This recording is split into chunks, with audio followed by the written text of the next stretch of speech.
Hello guys, मेरा नाम we के और आप सब देख रहे हैं मेरे चैनल वी के मांगास प्ले। हाजिर हूँ आपके लिए लेवल अप की 13वीं एपिसोड लेके। जैसा कि आप सबने पिछले एपिसोड में देखा था, डंजन बॉस के रूम में बहुत सारे मैना क्रिस्टल मिले थे, जिसकी वजह से उन स्ट्राइक स्क्वाड के मेंबर्स की नीयत खराब हो गई थी और वो सन जिनवो और यूनहो को अपना हिस्सा नहीं देना चाहते थे। इसलिए वो दोनों उन दोनों को वहीं पे छोड़ देते और मरने के लिए उस दोनों को उस डंजन बॉस के गेट को वहीं पे ब्लास्ट कर देते, जिससे वो डंजन बॉस जाग जाता है। अब आगे वो सारे डंजन से बाहर निकल रहे होते हैं। उनमें से एक हंटर डांगसुक से पूछता, डांगसुक हम इस मैटर को इतना ज्यादा कॉम्प्लिकेटेड मुश्किल क्यों बना रहे हैं? उन दोनों हंटर को तो हम वहीं पे मार के वो सारे मैना क्रिस्टल ले सकते थे। डांगसुक उसे कहता, तुम बेवकूफ हो, अगर हम सब वहीं पे उन दोनों से लड़ने लगते, इसकी वजह से वो डंजन बॉक्स जाग जाता और हम मैना क्रिस्टल को अपने पास नहीं ले जाते, यानी एक्सपोर्ट नहीं कर पाता। ऐसा हंटर जो दुनिया का सबसे वीकेस्ट हंटर कहते हैं, और एक ऐसा हंटर जो जिसने कभी भी कोई भी रेड नहीं की हो, वो दोनों की टीम में वो दोनों मिलकर भी चाहेंगे कि डंजन बॉस को नहीं मार पाएंगे। सब कुछ मेरे प्लान के मुताबिक चलता रहा तो मेरे हिसाब से वो दोनों को डंजन बॉस मार के खा जाएगा और फिर से गहरी नींद में सोने जाएगा। जब हम लोग आएंगे सारे मैना क्रिस्टल को निकालना शुरू करेंगे। मेरा प्लान फेल हो जाएगा तो हमें खुद आगे बढ़ के डंजन बॉस को मारना होगा। अगर हम मैना क्रिस्टल को नहीं भी निकाल पाए तो उस यूनहो को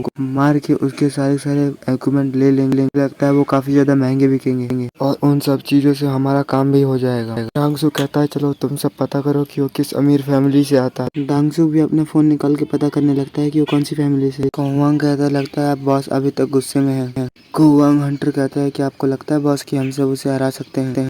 हंटर जवाब देता है कि नहीं, थोड़ा मुश्किल होगा। डांगसू कहता है, मुझे भी नहीं लगता कि मैं उसे हराने के काबिल हूँ बिना तुम लोगों की मदद के। डांगसू अपने मन में कहता है कि जो जितनी भी कोशिश कर ले वो दोनों जिंदा वापसी डंजन से वापस नहीं आ सकते। नेक्स्ट सीन में हमें डंजन का सीन दिखाया जाता है। डंजन में दिखाया जाता है कि बॉस मास्टर जाग गया और जिनो और यूनो की तरफ आगे बढ़ रहा है। यूनो कहता है, संजिनवो तो पीछे रहना, मैं जो हो सके वो करूंगा, पर मैं तुम्हें प्रोटेक्ट करूंगा। जिनवो बॉस को देख के कहता है कि बहुत सारी आंखें, इसके पाँव बहुत ज्यादा बड़े हैं, इसका चेहरा बहुत ज्यादा अजीब, ये उस बॉस मॉन्स्टर से बिल्कुल अलग है। जिनवो उस बॉस मॉन्स्टर को याद कर रहा होता है जो हम एपिसोड नंबर 4 और 5 में देखा है। और ऐसे सोच के संजिनवो आगे बढ़ जाता है और संजिनहो से कहता है, तुम पीछे हटो, मैं आगे बढ़ जा रहा हूँ। साथ में वो अपने डैगर को भी समन करने लगता है। जैसे यूनहो संजिनवो को पुकारते हुए कहता है, तुम आगे क्यों बढ़ रहे हो और क्या करने जा रहे हो? वो बोलता है, मैं उसे डिफीट करने जा रहा हूँ। यूनहो कहता है, क्या तुम्हारा दिमाग खराब हो गया? एक बी रैंक के हंटर को भी एक बॉस मॉन्स्टर को हराने में बहुत ज्यादा मुश्किल होती है, लेकिन तुम अकेले एक ई रैंक के हंटर हो के तुम एक सी रैंक के बॉस मॉन्स्टर को नहीं हरा सकते। क्या तुम और तुम्हारे पास कोई भी प्लान नहीं है? लड़ने के बारे में छोड़ो और हमें यहाँ से भागने के बारे में सोचना चाहिए। जिनवो अपने मन में कहता है, बेशक मेरे पास री-अवेकनिंग है, लेकिन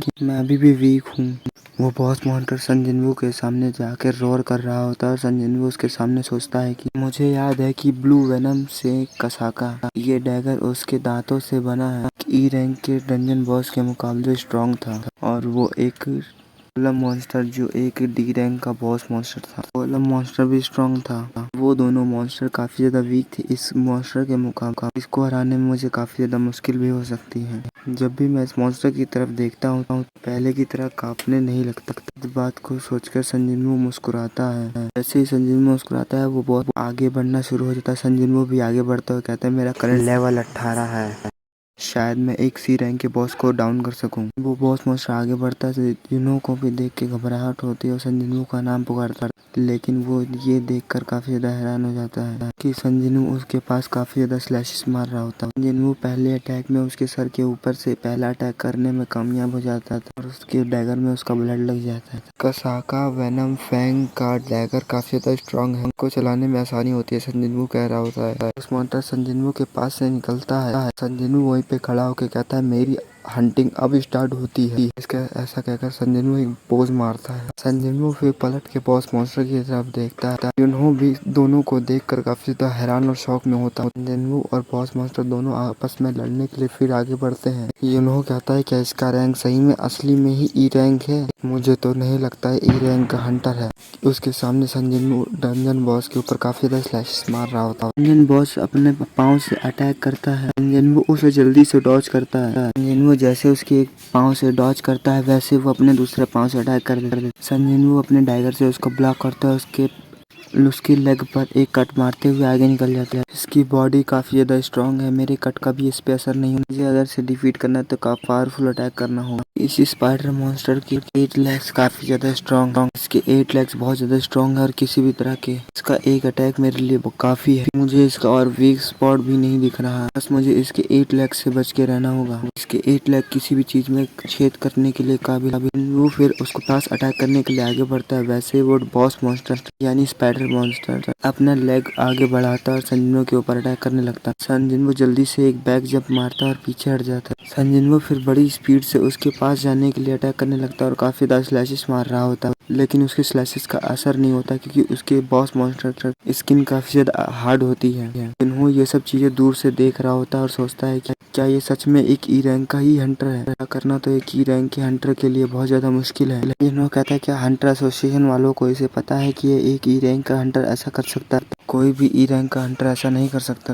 इसने हंटर एसोसिएशन वालों को अपना रैंक ई बताया होगा, पर ऐसा इसने क्यों किया होगा। मुझे लगता है ये एक फ्लैशी रैंक का हंटर है। यहीं पे हमें एक फ्लैशी रैंक का हंटर के बारे में बताया जाता है। ऐसे हंटर जो हंटर एसोसिएशन में अपना कम रैंक शो करते हैं, लेकिन वो उस रैंक से काफी ज्यादा स्ट्रांग होते हैं और वो हंटर को भी मारने में बिल्कुल भी हिचकिचाते नहीं। वो मारने को सिर्फ मजे की बात समझते हैं और कुछ नहीं। उन सारे हंटर को फ्लैश रैंक हंटर कहा जाता है। जिन्हों ये सोच के काफी ज्यादा घबरा जाता है। फिर से हमें 4-5 स्लैशेस दिखाई जिन्हों उसके ऊपर फिर से स्लैश मार के दूर हो जाता है। जिन्हों ये सब देख कर दूर खड़ा घबरा रहा होता है, कहता है मैं कहाँ फंस गया आके। अपने डैड को याद करते हुए कहता है कि आपने मुझे हंटर बनाने के लिए क्या सोच के भेजा था। उस बॉस मॉन्स्टर के अटैक को ब्लॉक करते हुए सोचता है मैं आखिर और कितने समय तक इस बॉस मॉन्स्टर से लड़ पाऊंगा। मुझे लड़ते हुए 5 मिनट हो गए, शायद मैं 10 मिनट तक और लड़ पाऊंगा। मैं काफी ज्यादा थका हुआ भी हूँ, ऐसे ही लड़ते रहा तो मैं थक जाऊंगा। लेकिन मेरी अटैक का भी इस पे कोई खास असर नहीं हो। लगभग मैं 571 अटैक कर चुका हूँ। इसी तरह अटैक करते करते मैं थक जाता हूँ और ज्यादा देर मुझे फाइट करनी होगी तो मैं काफी ज्यादा थक जाऊंगा। थकने की वजह से मैं बहुत स्लो भी हो रहा हूँ। संजन अपने मन में कहता है बस जीतने के लिए एक ही रास्ता बचा है, मुझे अपने डैगर की स्पेशल एबिलिटी यूज करनी होगी।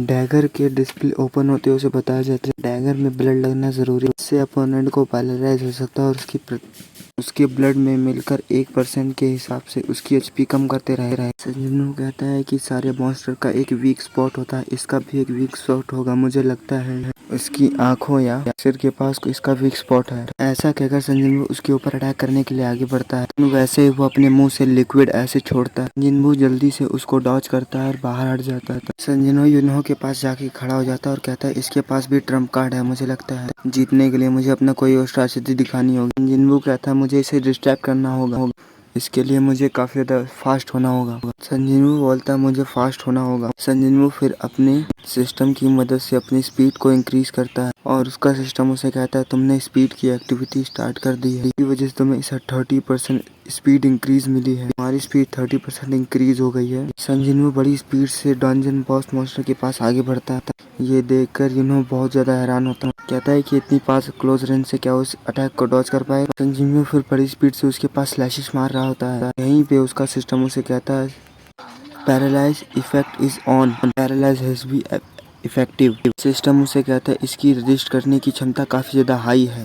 संजीव कहता है मुझे फाइनल जल्दी से अटैक कर खत्म करना होगा, बस मुझे एक क्रिटिकल हिट की जरूरत है। यहीं पे संजीव उसके 617 अटैक्स के बारे में बताता है। मेरे 600 अटैक हो चुके हैं और मैं काफी ज्यादा थक चुका हूँ। जिनको और फास्ट अटैक करने के लिए फास्ट हो जाता है। ये सब देख के वो हैरान हो जाता है और कहता है ये और कितना फास्ट हो सकता है। इसकी एनर्जी खत्म हो रही है लेकिन फिर भी बहुत फास्ट हो रहा है। जिन्बू भी लंबे सांस भर रहा होता है। उस बॉस मॉन्स्टर के अटैक को डॉज कर रहा होता है। एक और अटैक करने के लिए वो आगे बढ़ता है। वो बॉस मॉन्स्टर पे उसकी तरफ आगे बढ़ता है, लेकिन संजीवू को अचानक से कुछ हो जाता है। काफी ज्यादा थकावट की वजह से उसकी बॉडी हैंग हो जाती है। वहीं संजीवू बताता है कि मैंने 701 अटैक कर चुका हूँ, इसकी वजह से मैं काफी ज्यादा थक हैंग होने की वजह से संजीवू वहीं पे अटका होता है। वो बॉस मॉन्स्टर उसके ऊपर जोरदार अटैक करता है, जिससे संजीवू पीछे जाके दीवार में टकराता है। फिर वो बॉस मॉन्स्टर संजीवू के ऊपर अपने टेंटिकल से अटैक करने लगता है और यहीं पे हमारा एपिसोड खत्म होता है। आगे के एपिसोड देखने के लिए हमारे चैनल को सब्सक्राइब करना ना भूलें। जो भी हमारे चैनल पर पहली बार आया चैनल सब्सक्राइब कर दे, वीडियो को लाइक कर दे, करना ना भूलें।